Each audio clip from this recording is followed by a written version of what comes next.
Good morning. What happens to a man when he's on his own and then the work stops too? I had a comment on one of my videos a couple of weeks ago from a chap called Keith who asked me that very question. He's just retired, he's 65, single, and he's finding it kind of hard, I guess. He said when he was working that being on his own was fine. He even liked it, the me time, if you like, the peace. But since then, something's changed and he can feel quite isolated. And he wondered if I had any thoughts on it. My first thought was really simple. I'm the wrong man to answer this. I've been married for 43 years. I've never gone home to an empty house. There's always been somebody there. So I nearly left it alone. But when I went back and thought about it some more, I thought maybe there is something in this. So I'm going to do it this way, the honest way, if you like. I'm going to think it through out loud the whole way. I'm not going to give you an answer up front. And if I've got anything worth saying to Keith, it comes at the end. So stay with me to the finish. So let me be straight about where I'm standing. I'm kind of outside of this and I'm looking in. That's not the same as knowing nothing. It's just a different job.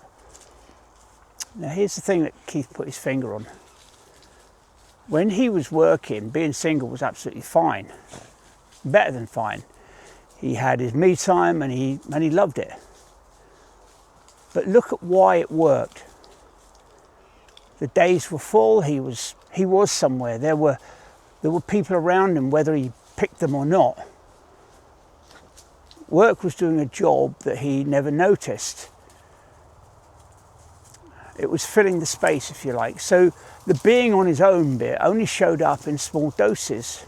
And even here, a quiet weekend there, and a quiet evening, you choose, is a treat. But then he retired, and the job that was quietly filling all that space just stopped. Near enough overnight, I think. So now it's not me time, now it's all time. And that's what changed. It was never that he couldn't be on his own. It's that work was hiding how much of it there was going to be. So this is the bit that I keep coming back to. When I finish for the day, I go home and there's somebody there. Somebody says hello, somebody asks how my day was. I don't have to think about it. They're just there. Keith finishes his day and he goes home to a quiet house. Nobody says hello, nobody asks. And now there's no day to finish either. He said that his mates have their own lives, their own wives, their own families to get on with. They're not being cold, they're just busy. And he's right. So the phone doesn't ring much and nobody's come to fill that house for him. That's the honest shape of it. On his own, all day, and on his own when the day's done. Both ends. That's not missing your workmates, that's a different thing altogether. That's the quiet turning up and never ever leaving.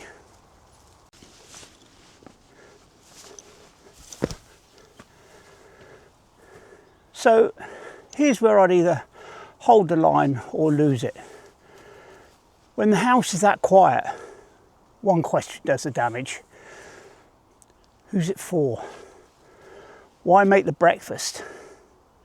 Why get properly dressed? Why bother when there's nobody there to notice? That's a question that puts a man under. So let me answer it. It's for you. That's the whole answer. When there's nobody else in the house to keep your standards for, you keep them for yourself. Now that sounds simple, doesn't it? It isn't. It's the hardest version that there is. When somebody's watching, standards are easy. You keep your end up because they'd clock it if you didn't. Take the watcher away and you find out what your standards were really made of. So here's how I think I'd do it. I'd get up at the same time every day. I'd get dressed properly. Not for anyone else, just for me. I'd cook a proper meal and sit down to eat it. Small stuff, daft stuff if you like. But that small stuff is the fence. Take the fence down and the quiet gets in and does as it likes. So here's the bit that I can't pretend away, and the bit that I didn't expect to write. I can't sit here and tell you I know this because I go home to a full house, and that's the difference. I can't dress it up, but there's a truth in here that I can't dodge. One day, I may well be where Keith is, because here's the thing about any partnership. At some point, one of you ends up on your own. Somebody goes first. That's just how it works. My wife might go before me. It could be the other way around. Nobody gets to pick. But one of us ends up in the quiet house. So Keith isn't living something separate from me. He's living the thing that's coming for me too. He's just there already. I've had the smallest taste of it when my wife has gone away for a week to a school reunion.